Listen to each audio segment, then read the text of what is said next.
पाहत आहात सत्य मराठी न्यूज. दिग्रसमध्ये भव्य जाहीर सभा. अल्पसंख्याक मोर्चाचे अध्यक्ष जमाल सिद्दीकी यांची प्रमुख उपस्थिती. भारतीय जनता पक्ष अल्पसंख्याक मोर्चाचे राष्ट्रीय अध्यक्ष जमाल सिद्दीकी हे भाजपाचे सदस्य उमेदवार तसेच अध्यक्षपदाच्या उमेदवार कल्पना पवार यांच्या प्रचारासाठी कच्ची चौक दिग्रस येथे भव्य जाहीर सभेचे आयोजन करण्यात आले होते.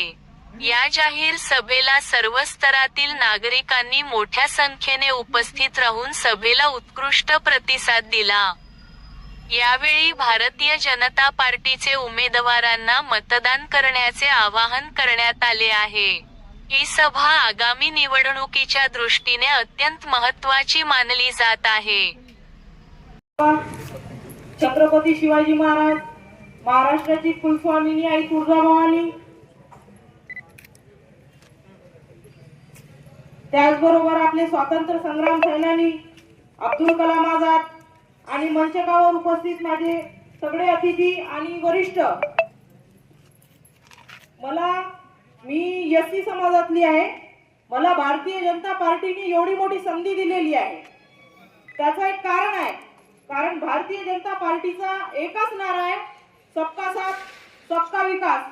आणि जमीन लेवलच्या कार्यकर्त्यापासून तर महाराष्ट्र लेवलच्या किंवा केंद्र लेवलच्या कार्यकर्त्यांना सगळ्यांना सोबत घेऊन जाणारे आणि सगळ्यांना योग्य तो मान सन्मान देणारी एकच पार्टी आहे, ती आहे भारतीय जनता पार्टी. आपल्याला माहित आहे, आता 8 महिन्यापूर्वी डॉक्टर बाबासाहेब आंबेडकर यांच्या पुतळ्याजवळून तर आपल्या आर्णी नाक्यापर्यंत जो रस्ता झालेला आहे, चॅलेंज करून सांगते, त्या रस्त्यावर कोणी एक जणांनी ज्यांनी तो रस्ता बनवलाय त्यांनीच पैदल चालून दाखवावं. जर त्यांनी पैदल बिना चपलेचे आर्णी नाक्यापर्यंत जाऊन दाखवलं तर मी राजकारण सोडून देईन. कारण त्या रस्त्याची दुरावस्था जी झालेली आहे ती त्यांच्यामुळे झालेली आहे. रस्त्याची दुरावस्था झाल्यानंतर त्यांना काळ्या यादीमध्ये टाकलं. काळ्या यादीमधून काढून त्यांना उमेदवारी दिली. उमेदवारी दिल्यानंतर ते म्हणतात की भाऊ विकास पुरुष आहेत, भाऊनी विकास केलेला आहे. कोणता विकास केलेला आहे ते आम्हालाही दाखवा, आम्ही पाहण्यास इच्छुक आहोत. केंद्रापासून तर राज्यापर्यंत आमची सरकार आहे आणि तीच विकास गंगा दिग्रस मध्ये आणण्याची आमची इच्छा आहे. जर दिग्रसकर जनतेने आम्हाला संधी दिली आणि दिग्रसकर जनतेने आम्हाला आशीर्वाद दिला तर निश्चितच ती विकास गंगा आम्ही दिग्रस मध्ये आणल्याशिवाय राहणार नाही. निधीचा तुम्ही आम्हाला सांगू नका. निधीबद्दल तुम्ही बोलू नका, कारण आम्हीच तुम्हाला निधी दिलेली आहे, आम्हीच तुम्हाला निधी देत आहोत. तर निधीची 1 रुपयाची पण कमी दिग्रस मध्ये पडणार नाही ही ग्वाही देते आणि शब्द देते की दिग्रसचा विकास करणार. सार्वजनिक शौचालयाचा मुद्दा माझा आहे.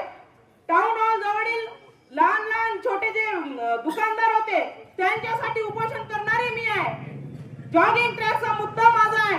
जॉगिंग ट्रॅक मध्ये जो घोटाळा झाला तो उघड मी केलेला आहे.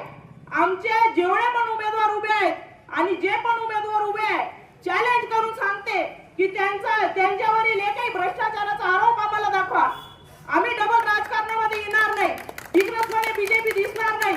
पण आता आम्ही मैदानात उतरलेलो आहोत सर्वसाधारण जनतेसाठी आणि सर्वसाधारण लोकांसाठी.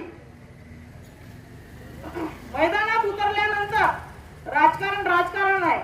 आरोप प्रत्यारोप चालतील. तुम्ही दोघं एकमेकावर आरोप करणार, पण दिग्रस मध्ये जे भारतीय जनता पार्टीचे उमेदवार आहेत त्यांच्यावर कोणी कोणताही आरोप करू शकत नाही.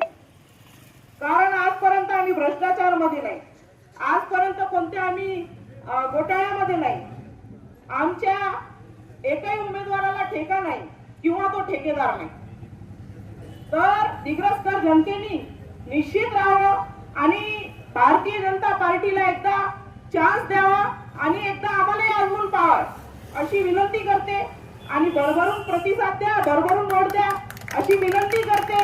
एकदा आम्हालाही संधी द्या. एवढेच बोलते आणि थांबते. नमस्कार.